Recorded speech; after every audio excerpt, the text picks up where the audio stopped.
Aku seorang ateis. Sayangnya agama dalam dunia ontologi adalah sesuatu yang tidak bisa dijelaskan. Berbeda dengan sains. Apa yang terjadi kalau aku menjadi ateis? Aku mendapatkan pengetahuan yang sebenarnya. Jika aku membuktikannya kepadamu, apakah pemikiranmu akan berubah? Kamu ingin menunjukkan gambar sang pencipta kan?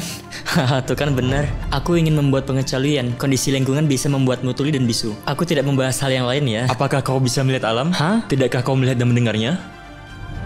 Begini bro, kan sudah aku bilang. Mereka bercinta. Karena itulah anak lahir, oke?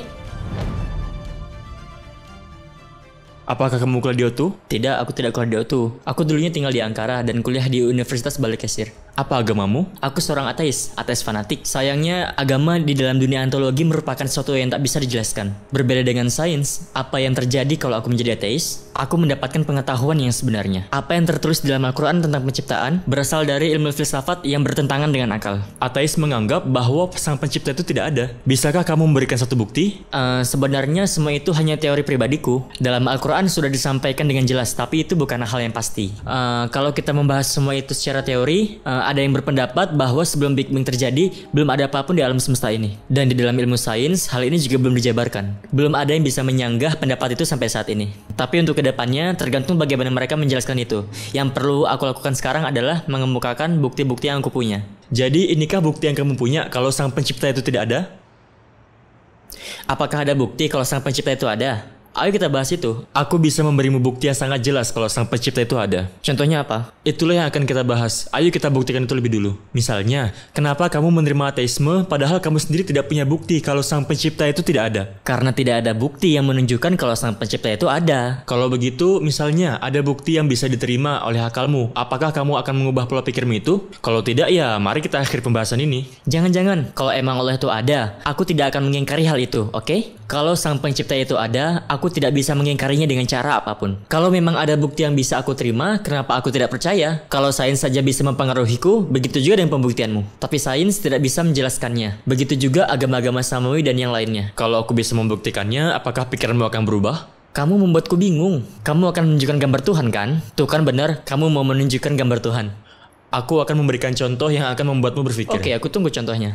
Katakanlah, kita berdua sedang berada di depan Masjid Selimiyah, oke? Dari depan yang aku lihat hanya beton. Aku pun mencoba mencari tahu dengan akal dan logika bagaimana masjid itu dibangun. Ada 4 opsi dasar. Opsi pertama, di samping masjid ada sekelompok orang buta, tuli, dan tidak berakal. Katakanlah mereka bekerja sama untuk membangun masjid ini. Atau opsi kedua, katakanlah masjid ini dibangun oleh para batu bata. Mereka berkata, "Hey guys, kenapa kalian diam saja? Ayo kita bangun masjid ini." Aku pun berkata bahwa para batu bata itulah yang telah membangun masjid ini dengan sendirinya. Atau opsi ketiga, di dalam masjid aku menemukan buku yang menjelaskan tahap pembangunan masjid. Dan aku berpendapat bahwa buku inilah yang telah membangun masjid ini. Atau opsi keempat, ada seorang arsitek yang merancang masjid ini, Mimar Sinan contohnya. Seorang yang mendengar, melihat, profesional, dan memiliki kemampuan ilmiah. Aku pun berkata, ada arsiteknya, pasti arsitek itulah yang membangun masjid ini. Kalau kamu pilih yang mana? Tentu saja, seorang arsitek yang punya desain bangunannya. Ya, tentu. Sama halnya dalam biologi. Setiap manusia memiliki anatomi dengan struktur yang lebih teratur dan rumit dibandingkan masjid. Perhatikanlah tubuh manusia. Dalam tubuh seorang manusia terdapat kira-kira 100 triliun sel. Menurut Profesor Biologi Michael Denton, setiap sel seperti kota New York yang berdiameter 20 km. Jadi di dalam tubuh kita terdapat sekitar 100 triliun kota. Dan setiap sel memiliki 800 mitokondria yang terdiri dari 10.000 pabrik ribosom. Dan tubuh manusia itu tidak seperti masjid yang setelah dibangun bisa ditinggalkan. Ia memiliki sistem yang bisa di-refresh. Itu baru satu manusia, dan ada lebih dari 8 miliar manusia di alam semesta ini. Aku juga ingin tahu bagaimana manusia diciptakan. Ayo kita cari tahu dengan akal dan logika.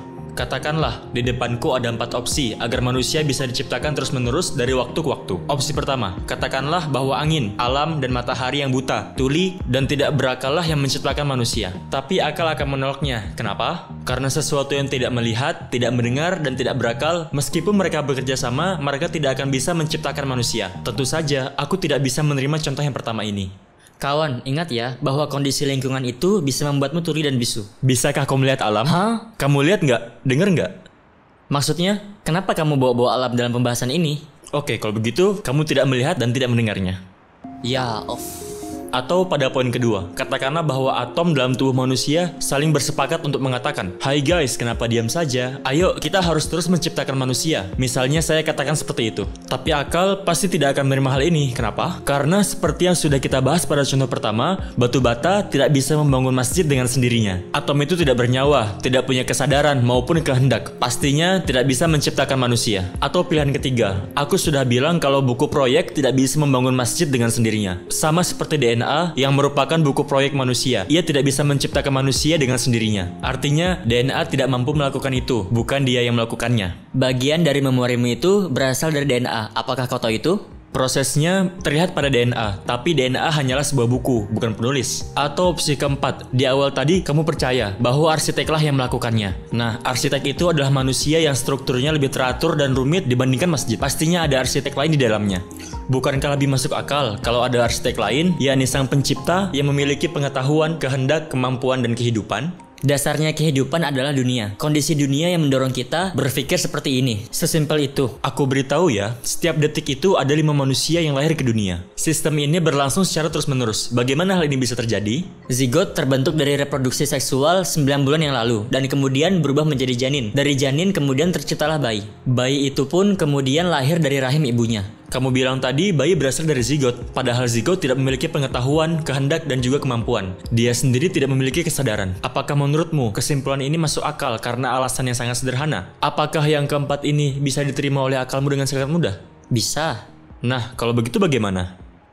Aku tidak terlalu mengerti masalah biologi, jadi aku tidak bisa menjelaskan kepadamu. Kamu tidak punya pengetahuan yang cukup tentang biologi, tetapi malah mengaku kalau Tuhan itu tidak ada. Padahal kamu tidak tahu apa-apa tentang itu, tapi sangat yakin akan hal itu. Bukankah seharusnya kamu menentangnya? Tidak, kenapa aku harus menentangnya? Karena semuanya sudah tertulis di dalam buku. Contohnya apa? Apa yang tertulis di dalam buku itu? Begini bro, kan aku udah bilang.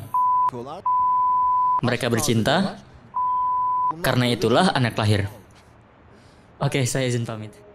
Saudara semuanya, kalau kalian ingin menjadi bagian dari amal ini, jangan lupa untuk like, komen, dan share videonya, agar saudara-saudara kita yang lain juga bisa menonton. Sampai jumpa, fi amanillah.